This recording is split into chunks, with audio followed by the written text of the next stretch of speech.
नमस्कार दोस्तों। आज एक नए वीडियो के साथ हम आपके सामने हैं। हम लोगों को बहुत सारे लोगों को इच्छा रहती है कि एक हम बहुत बड़ा अफ़सर बने, पर्टिकुलरली सीईओ, है ना? तो बड़ा आकर्षक शब्द है, चीफ एग्जीक्यूटिव ऑफिसर। तो बहुत सारे लोग पढ़े लिखे तो रहते हैं, लेकिन सभी लोग सीईओ नहीं बन पाते और उनकी सैलरी वगैरह भी बहुत रहती है ना। तो इन सीईओ लोगों की क्या एक खासियत रहती है? तो ऐसी एक सीईओ की हम एक उनके जीवन का एक प्रसंग देखेंगे। तो एक्चुअली वो चीफ एग्जीक्यूटिव है रामकृष्ण मठ मिशन के। उनका नाम है स्वामी शारदानंद। तो आप बोलेंगे, अरे रामकृष्ण मठ मिशन में भी सीईओ वगैरह ऐसी पोस्ट रहती है? ऐसी पोस्ट नहीं है, ऐसा नाम ऐसा नहीं है, लेकिन उनका काम वही है। पूरे रामकृष्ण मठ मिशन के डिसीज़न वो लेते हैं। और किसी कंपनी में जिसे हम सीईओ बोलते हैं, तो यहाँ स्वामी शारदानंद जी महाराज वो जिस पोस्ट पे थे, तो बाहर की जो मल्टीनेशनल कंपनी वगैरह रहती है कॉरपोरेट सेक्टर में, तो वैसे ही उनकी पोस्ट भी इसी ढंग की है।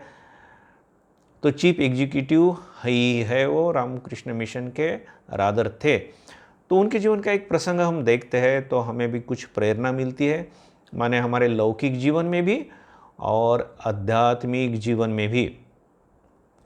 तो महाराज का निवास स्थान था उस समय कलकत्ता में, बाग बाज़ार एरिया है, और वहाँ एक मकान है, उससे आज भी वो मकान है। और ये कहानी है लगभग 125 साल पुरानी।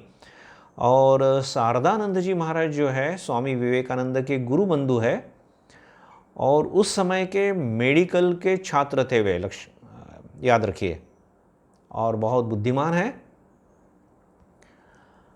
तो जिस मकान में वो रह रहे उसका नाम है मायरबाड़ी। बंगाली शब्द प्रयोग है, मायरबाड़ी माने माँ का घर। तो उसको ही एक प्रकार से उद्बोधन भी बोलते हैं, क्योंकि उद्बोधन पत्रिका वहाँ से हमारी निकलती है। तो माँ शारदा देवी ऊपर के कमरे में रहती थी, और शारदानंद जी महाराज नीचे ग्राउंड फ्लोर पे बैठ के अपना काम करते थे। और बड़ा एक अच्छा ग्रंथ भी उन्होंने वहाँ बैठे बैठे लिखा है, द ग्रेट मास्टर। वो भारत और विश्व की बहुत सारी भाषाओं में प्रसिद्ध है, भारत की लगभग सभी भाषाओं में आप पढ़ सकते हैं।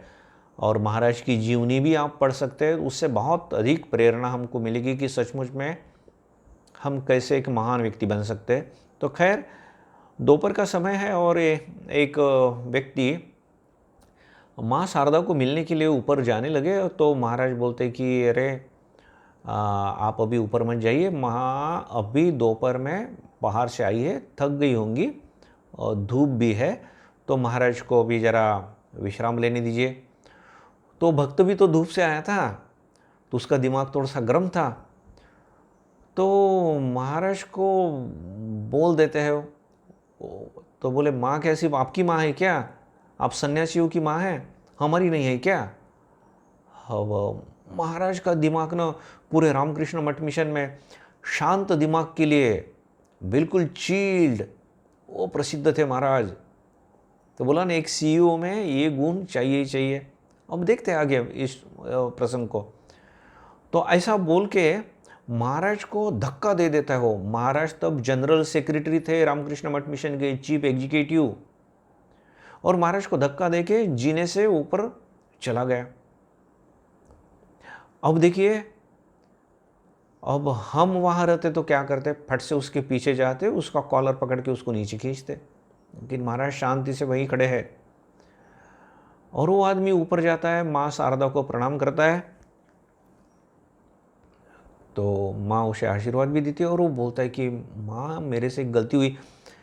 अब उसका दिमाग थोड़ा शांत हो गया, तो उसको गलती भी तो समझ में है, और शारदानंद जी महाराज कितने बड़े अधिकारी है, माने सिर्फ ऑफिस के हिसाब से अधिकारी नहीं, आध्यात्मिकता में कितनी ऊंचाई है उनकी, स्वामी विवेकानंद के गुरु भाई है वो, स्वामी विवेकानंद भी उन्हें बहुत रिस्पेक्ट करते थे। तो उस भक्त को ये नहीं मालूम था ऐसा नहीं है। अब इसलिए माँ शारदा को बोलता है, माँ मेरे से एक गलती हुई। बोले क्या बेटा, क्या गलती हुई? और माँ का स्वभाव तो बड़ा ही शांत था, बहुत करुणामयी है माँ। तो बोलते बेटा क्या गलती हुई? बोले माँ मैं ऊपर आ रहा था ना, तो शरद महाराज, उनका पूर्वाश्रम का नाम शरद था, शरद चंद्र, तो उनको शरद महाराज भी बुलाते थे। बोले शरद महाराज मुझे आने नहीं दे रहे थे ऊपर, आप कहीं डिस्टर्ब ना हो आपको, इसलिए मैं उनको धक्का देकर ऊपर आया। माँ एकदम चौंक जाती है, बोले अरे क्या बोल रहे हो तुम, शरद को धक्का देकर तुम ऊपर आए? अरे कितना बड़ा अपराध किया है तुमने बेटा, तुम्हें पता नहीं शरद कौन है? कौन है मैंने अधिकार की दृष्टि से, आध्यात्मिक अधिकार की दृष्टि से, उनके एक आशीर्वाद से भी बहुत कुछ हो सकता है और उनके एक शाप से भी हमारा बहुत नुकसान हो सकता है। तो बोलते बेटा जाओ शरद को माफ़ी मांगो। तो वो अभी बेचारा डर के नीचे आ रहा है सीढ़ियों से, वो तो माँ जननी जगत जननी को प्रार्थना कर रहा है। तो माँ शारदा को तो हम जगत जननी बोलते ना, तो मन ही मन उसको पुकार रहा है कि माँ मेरी रक्षा करो, शरद महाराज वहाँ अगर नहीं रहते तो बड़ा अच्छा। लेकिन माँ की कृपा ऐसे नहीं होने वाली थी उसके ऊपर। तो जैसे नीचे आता है सीढ़ियों के ऊपर, तो शरद महाराज तो वहाँ खड़े ही है। तो भैया हमारे जैसे खड़े नहीं हैं, चल आओ देखता हूँ तुझे, ऐसा नहीं है। तो शरद महाराज खड़े हैं और वो आदमी बोलता है, महाराज को प्रणाम करता है और बोलता है स्वामी जी क्षमा कीजिए, मैं बहुत धूप से आया था, माँ को और जो भी हो मैं जस्टिफाई नहीं कर सकता मेरी एक्शन, मैंने आपको धक्का दिया, प्लीज़ आप मुझे क्षमा कीजिए। उसको मालूम था कि अरे महाराज अगर गुस्सा हो जाएंगे तो मेरा बहुत अकल्याण होगा। तो मालूम है, अच्छा हमें भी अगर कोई ऐसा क्षमा मांगता है, हमें धक्का देकर ऊपर जाता है और हमारे पास फुल पावर है, तब ऐसे किसी ने अगर क्षमा भी मांग के अगर हमें कोई मांगता है तो हम उसको क्या बड़ी आसानी से क्षमा करेंगे? हम तो घर में भी देखते हैं ऐसा नहीं। लेकिन तुमने ऐसा किया ही क्यों, तुमने ऐसा मुझे बोला ही क्यों, ऐसा हम बोलते हैं ना। तो लेकिन महाराज क्या करते मालूम है? अरे महाराज नो उसे बाहों में ले लेते हैं। वो तो आदमी भौचक्का सा हो रह जाता है। और महाराज बोलते अरे तुम्हारे अंदर अगर इतनी व्याकुलता नहीं रहती तो माँ का आज क्या दर्शन तुम्हें हो पाता? चिंता मत करो, माँ का दर्शन हो गया ना तुम्हें।